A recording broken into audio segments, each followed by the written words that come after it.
성경 읽어주는 남자입니다.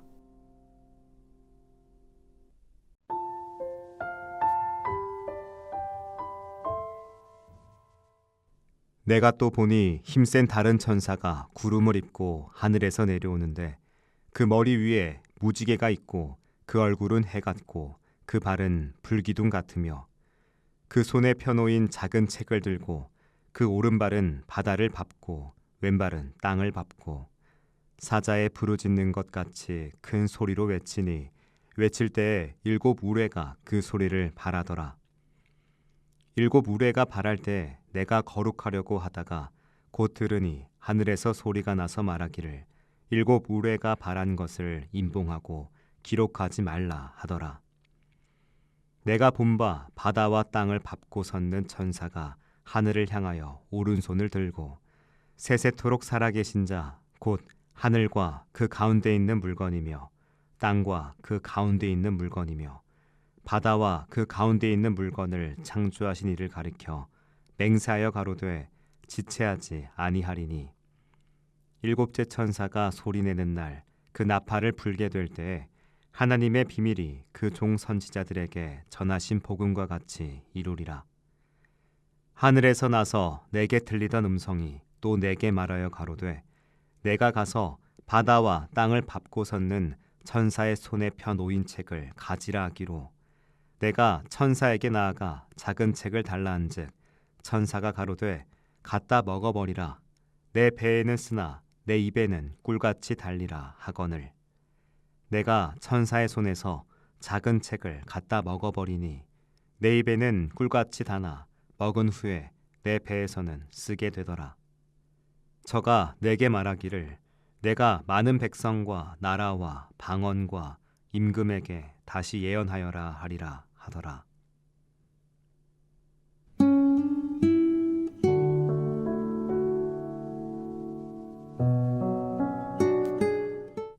우리는 6째 나팔 재앙이 인류 3분의 1을 죽음에 이르게 하는 극심한 재앙이었음에도 불구하고 살아남은 사람들이 회개하지 않는 인간의 완악함을 극명하게 보았습니다.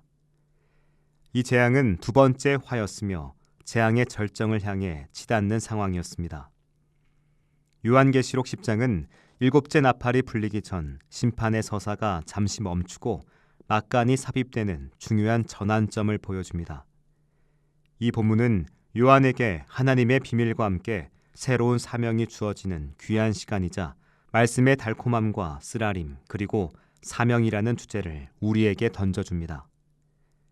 요한은 힘센 다른 천사가 하늘에서 내려오는 걸 봅니다. 그 천사는 구름으로 옷 입고 머리에는 무지개가 있으며 얼굴은 해 같고 발은 불기둥 같습니다. 이 장엄한 모습은 그 천사가 지닌 신적 영광과 권위 그리고 심판의 권능을 분명히 반영합니다. 그는 오른발은 바다를 왼발은 땅을 밟고 섰는데 이는 그의 권세가 온 세상 즉 모든 피조세계에 미침을 상징합니다. 그 손에는 펴놓인 작은 두루마리를 들고 있습니다. 이 두루마리는 이미 열려 있으므로 그 내용이 곧 알려지고 실행될 것임을 의미하며 작은이란 형용사는 특정 개인인 요한에게 전달될 사명을 담고 있음을 암시합니다. 하나님의 크고 놀라운 계획이 한 사람을 통해 구체적으로 드러날 준비가 되었음을 보여주는 겁니다. 그 천사가 마치 사자가 부르짖는 것 같이 큰 소리로 외치자 7 우레가 소리를 냅니다. 요한이 그 내용을 기록하려고 할 때 하늘에서 7 우레가 말한 것을 임봉하고 기록하지 말라는 음성이 들려옵니다. 하나님의 계획이 인간에게 모두 다 드러나진 않으며 당신의 주권적인 때가 있음을 강조하는 말씀입니다. 우리의 이해를 넘어서는 하나님의 비밀스러운 부분이 존재함을 인정하며 모든 걸 다 알지 못하더라도 하나님의 주권적인 계획을 신뢰해야 합니다. 우리는 때로 모든 것을 알고 싶어하고 통제하려 하지만 하나님은 당신의 때에 당신의 방법으로 모든 것을 이루시는 분이십니다. 천사는 하늘을 향해 오른손을 들고 영원히 살아계신 창조주 하나님을 가리켜 맹세합니다. 그 맹세의 내용은 다시는 지체하지 아니하리니 일곱째 천사가 소리내는 날에 하나님의 비밀이 그 이룬다는 겁니다. 이 선언은 이제 하나님의 마지막 심판과 구원의 최종 단계가 지체 없이 임박했음을 강력하게 알립니다. 독자들에게 긴박감과 임박한 종말을 예고하는 겁니다. 여기에 등장한 하나님의 비밀은 복음의 비밀이 궁극적으로 완성되는 것, 즉 예수 그리스도를 통해 구원과 심판의 모든 계획이 최종적으로 성취되는 걸 의미합니다.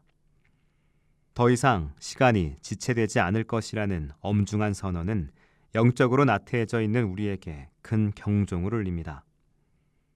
이어지는 장면에서 요한은 하늘에서 들려온 음성을 따라 힘센 천사의 손에 펴 있는 작은 두루마리를 받아 먹으라는 명령을 받습니다.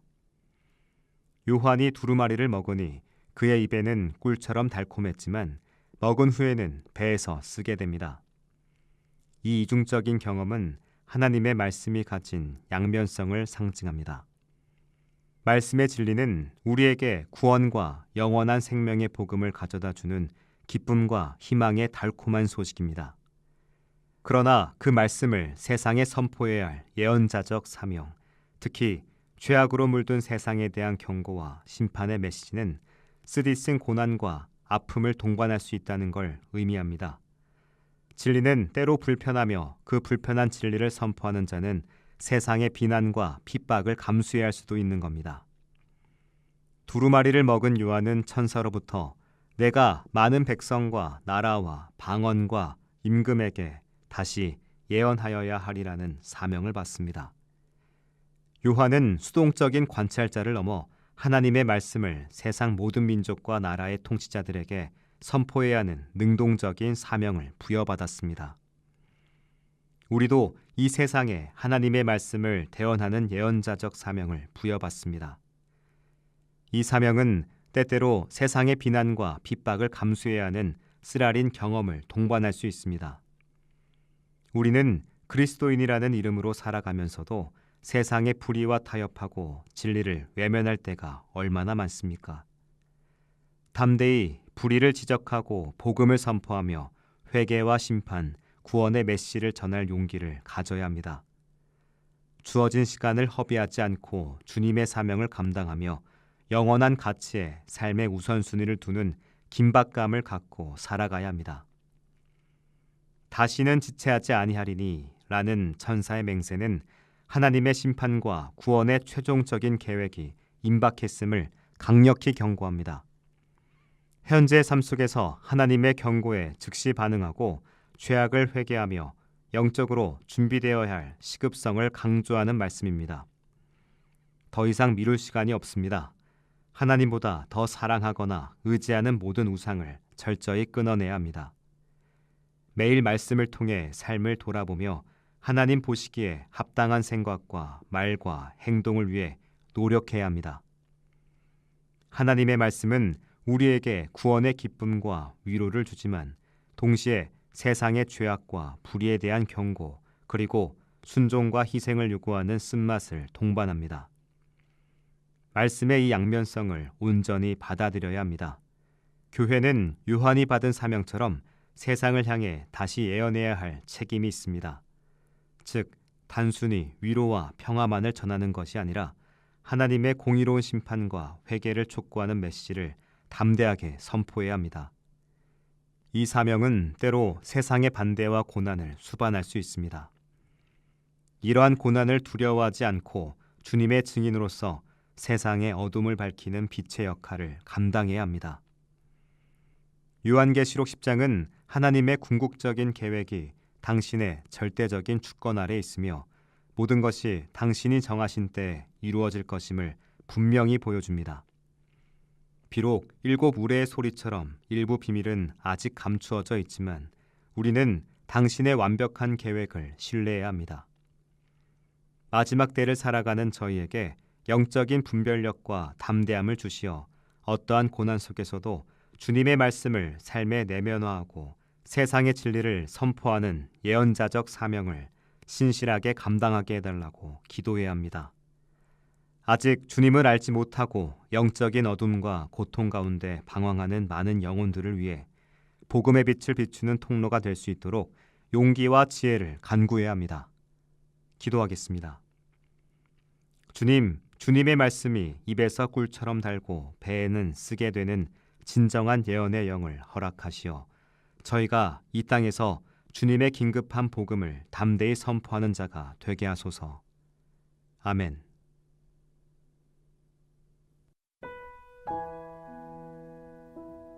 지금까지 묵상에 함께하는 교회 홍정한 목사, 내레이션 성경 읽어주는 남자였습니다.